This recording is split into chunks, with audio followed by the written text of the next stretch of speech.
comments are just going to keep going. Your next guest, you've heard him on Sirius XM radio. Please welcome to the stage, Dave Martin! Give another round of applause for your host and MC for tonight, Craig. You guys sound like a good group tonight. You guys sound hot. My name's Dave, and I still accept $50 and $100 bills. I just love that. Oh, man. It is good to be here tonight. I had a birthday a little while ago, and I turned 46. And when you turn 46, there are certain questions that nobody bothers asking you about anymore. Like you're just convinced and you're comfortable with that this certain things in life are just not going to happen, right? Like I never get the question anymore, hey, are you going to have kids? I don't get that anymore. No, I don't. I don't think that's going to happen, right? Not at all. And my parents are cool with that too. They're happy about it. When they told me that, I wasn't sure if I should take that as a compliment or how should I feel about that. When they said, oh God, David, no, we had no hope in that happening at all. Right? All right, okay, that's cool. But also, what the weirdest thing is too, is that like now, when my parents talk to me, they don't get the chance to ask me how my kids are doing. And it is so cringeworthy when your parents have to ask you how your cats are doing. Oh, and then they have to move on to inanimate objects that they gave you. Oh, how is that vacuum doing? Yeah, it still sucks. It still sucks. It's a vacuum. It's fine. It's going to be okay.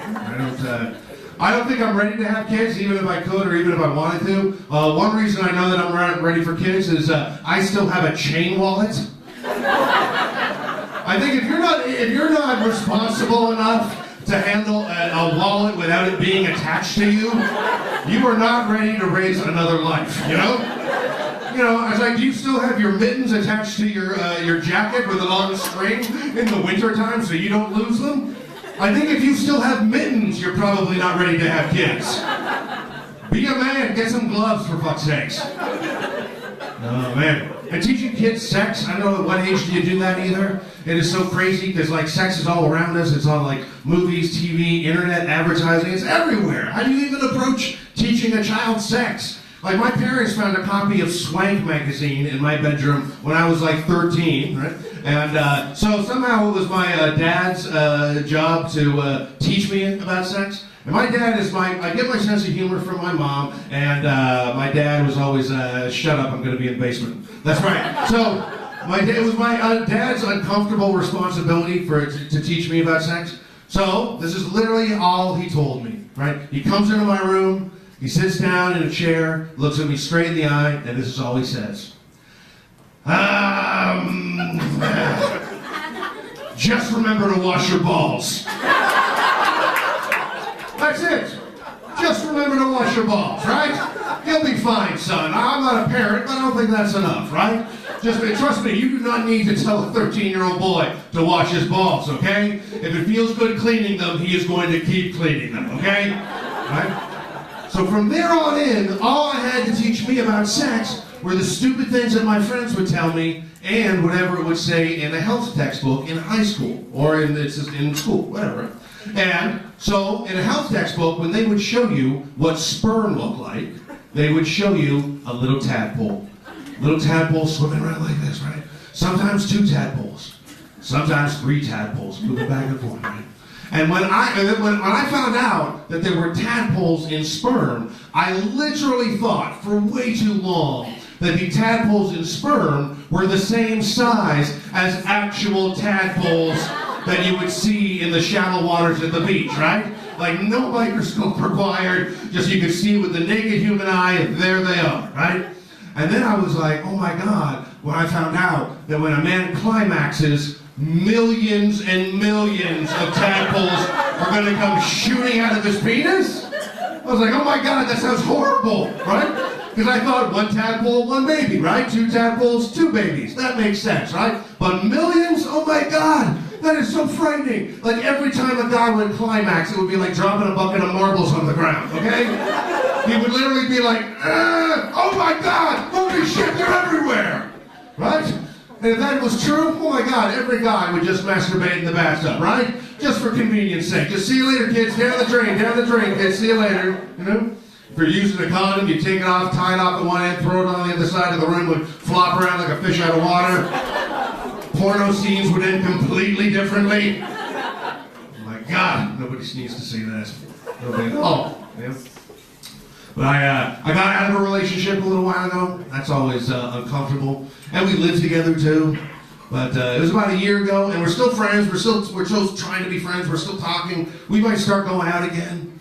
But I don't know if you've ever had this problem before. But if you start going out with an ex, it's sort of like saying to yourself, I wonder how heroin and crystal meth will be this time. You know? We experienced this once before. It didn't turn out so great. Let's try it again. Let's give it a shot, right?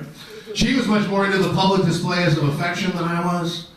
I don't know if there's women in here that will enjoy public displays of affection. I'm all right with it, you know. Holding hands, kissing, nothing overboard, keeping it classy. You know? But if you are in a relationship and you want more public displays of affection, here's my piece of advice. If you want them from your husband or your boyfriend, here's what you got to do. Take him to the next gay pride parade, okay? You are not going to see him grab your hand faster in your entire life until you take him to a gay pride parade. He's like, where's your fucking hand? I'm with a woman! Sorry, fellas, I know I'm a catch, but I'm with a woman, thank you. Sorry, guys, this is not for you, this is not for you, this is not for you. It's always hilarious, like every straight guy thinks that every gay guy wants to fuck him, you know? It's like they're gay, they're not blind, all right? You should be perfectly happy with whatever a woman has possibly seen in you, okay? My girlfriend, she didn't think I was very romantic. I don't think that's true. I think we had many romantic moments. But she said this to me once when we're sitting in a park and we see this elderly couple walk past us and they're holding hands. And she goes, oh, isn't that sweet? They've been together for so long and they're still so much in love that they're holding hands. And I was like, yeah, they're probably holding hands so one of them just doesn't wander off somewhere, okay? I don't know if that's love. I think it's more like the buddy system, all right? I'm sure they're very happy together. I hope they get back to wherever they started from, but let's not give them too much credit, okay? Yeah, I'm not going to say it's been a long time since I've been laid, but I swear to God, the other day, I thought I saw my penis on the Antiques Roadshow. I thought it would have had a higher retail value. It's vintage. It tells a story. What do you want from it? Come on. It's doing what it can, you know?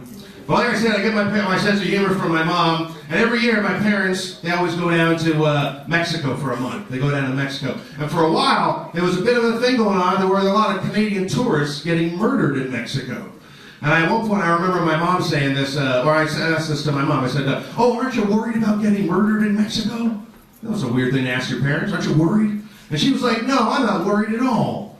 And in fact, if that happens, at least I'm going to die on vacation. Which I think that is a pretty cool, optimistic way to look at it, right? Like, how do you want to die? Like, sitting poolside with a drink and a gas barbecue explodes? Or do you want to fucking slip on the floor on a Whopper Wednesday after you picked up your dry cleaning? Seriously, right? And I think it's stupid to write off an entire country because a couple of people die. That's ridiculous, you know? First of all, I don't know if you realize this, but more Canadians die every year in Canada than any other country in the entire world, okay? So think about that for a while. How sick do you feel? All right, good night, everybody. Take care. Enjoy your funeral. Stay Martin, everybody! A little earlier, Noor was talking about millennials and coal mining and stuff like that. That got me thinking.